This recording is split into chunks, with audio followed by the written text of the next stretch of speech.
स्मृति ईरानी कहाँ मर गई पता नहीं। जब ये 300 रुपए पे गैस सिलेंडर होते थे तो जंतर मंतर पे नाचती थी। आज नाच नहीं रही है, न कंगना राज नाच रही है, न हेमा मालिनी नाच रही है। वो बसंती आज नहीं नाच रही है। आज गैस का सिलेंडर 1200 रुपए के ऊपर पहुंच चुका है। अंग्रेजों को लाने वाला कौन? गुजराती। मोहम्मद गजनी मोहम्मद गौरी को लाने वाला कौन? गुजराती। ट्रंप को बुला करके व्यापार के जरिए देश को बेचने वाला कौन? मोदी। शी जिनपिंग चाइना की प्रीमियर को अहमदाबाद में साबरमती के किनारे झूला झुलाने वाला कौन? मोदी।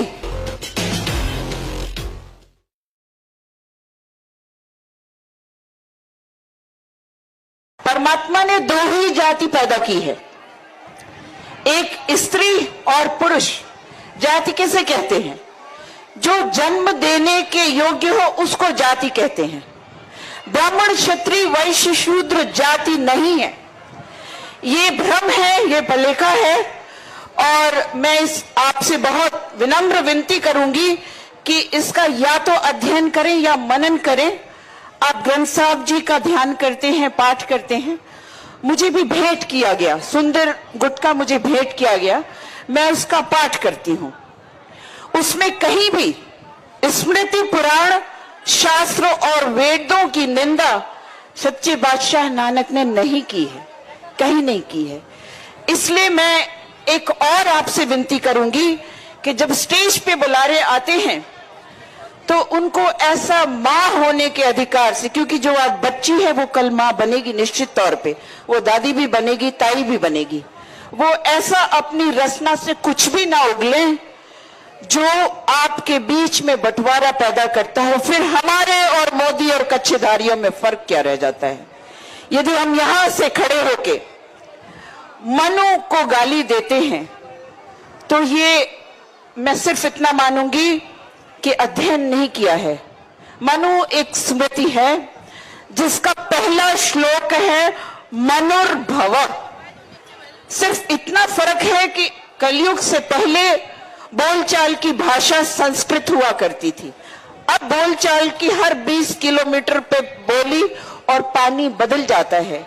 नानक बादशाह ने ग्रंथ साहब में जो कुछ भी वाणी बोली है वो गुरुमुखी में लिखी, इसलिए क्योंकि उस वक्त लोक में प्रचलित वो भाषा गुरुमुखी थी वहां पर, इस पूरे इलाके में। इसी तरह तुलसीदास ने जो लिखा श्री रामचरितमानस वो अवधी में है। वो लिखते हैं सचिव वैद गुरु तीन जो प्रिय बोलहि भय आस। यदि सचिव माने ब्यूरोक्रेसी, जो आज का सेक्रेटरी है, पुलिस है, महकमा है, बड़े आला अफसरान हैं। वैद माने डॉक्टर, जो हर एक को कोरोना को डिक्लेयर कर देता है सिर्फ डराने के लिए। गुरु तीन, गुरु तथा कथित मठाधीश, वो चाहे गेरुआ पहन के बैठे हो, चाहे टोपी लगा, इस्लामिक टोपी लगा के बैठे हो, या किसी भी धर्म की ठेकेदारी लेके बैठे हो। यदि इन तीनों का पतन हो जाता है, सचिव वैद गुरु तीन जो प्रिय बोलहि भय आस, राज धर्म तन तीन कर हो ही बेग ही नाश। तो राज का, धर्म का और तन का, तीनों का नाश हो जाता है। इसलिए मेरी ये विनम्र विनती है कि हम यहां पर आज अंतर्राष्ट्रीय महिला दिवस सशक्तिकरण के रूप में मना रहे हैं और आपस में एक दूसरे को बधाई दे रहे हैं। मेरा एक यक्ष प्रश्न है कि इस पृथ्वी में जब किसान बीज बोता है तो पृथ्वी माता ये नहीं पूछती कि तुम पंजाब से हो, उड़ीसा से हो, राजस्थान से हो, हरियाणा से हो, आप सरदार हो, आप हिंदू हो, आप जैन हो, आप सिख हो, आप मुस्लिम हो, आप ईसाई हो, आप यहूदी हो। ये धरती माता नहीं पूछती। तो मां को भी उतना बड़ा दिल अब रखना पड़ेगा, क्योंकि मां जो है घर के यूनिट से लेकर के विश्व का यूनिट संभालती है। उसका आरती साहब में एक वर्णन है मुझे पीछे मेरी बात तो अभी बीच में, मुझे आप क्षमा करेंगे, मैं 2 मिनट और लेंगी आपका, 2 मिनट, क्योंकि ये बीच में लोप चंड का हो गई सुरपत को दे राज, दानव मार अपेख कर संतन कीजे काज। माने क्या है, वो स्त्री रूप में अवतरण करती है। जब देवासुर संग्राम हुआ था तो सारे देवता हार गए थे असुरों से। तो ये किसान आंदोलन एक अब ऐतिहासिक क्रांति के रूप में इतिहास में दर्ज हो गया। आज नहीं, 4 जून 2020 में ही दर्ज हो गया। उसकी जन्मदात्री कौन है? घर में बैठी हुई वो माएं, पत्नियां, बच्चियां, दादियां, ताइयां, चाचियां और उनके समाज में बैठी हुई औरतें, जिन्होंने घर को संभाल रखा है और यहां भी संभाल रखा है। यदि उनका सहारा नहीं होता तो वो आंदोलन इस परवान नहीं चढ़ता। मेरे को समय शायद नहीं दे पाएंगे। आप सुनना चाहेंगे तो आप रिक्वेस्ट करें, मैं इस नियम को नहीं तोड़ सकती। एक मेरे साथ आप नारा देंगे, भारत के 3 गद्दार। आप सिर्फ जवाब देंगे, अंबानी, अडानी, मोदी सरकार। भारत के 3 गद्दार, मोदी सरकार। भारत के 3 गद्दार। थोड़ा जोर से, हम सारे बच्चों से, ये सारे मेरे बच्चे हैं, क्योंकि मैं किसी को नौजवान साथियों नहीं बोल सकती, मेरे बाल चिट्टे हैं।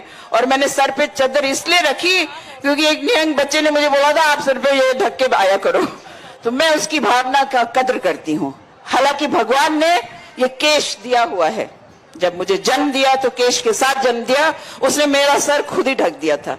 लेकिन चलिए, मैं आपकी भावना को सम्मान देती हूं और उसका अपमान करने का मुझे कोई अधिकार नहीं है, क्योंकि जहां जाओ वैसी ही वाणी रखनी चाहिए, वैसा ही बरतना चाहिए, तो आप भाईचारा बना सकते हैं। लेकिन जाने के बावजूद भी आप अपने को अलग रखते हैं तो भाईचारा नहीं बनता है।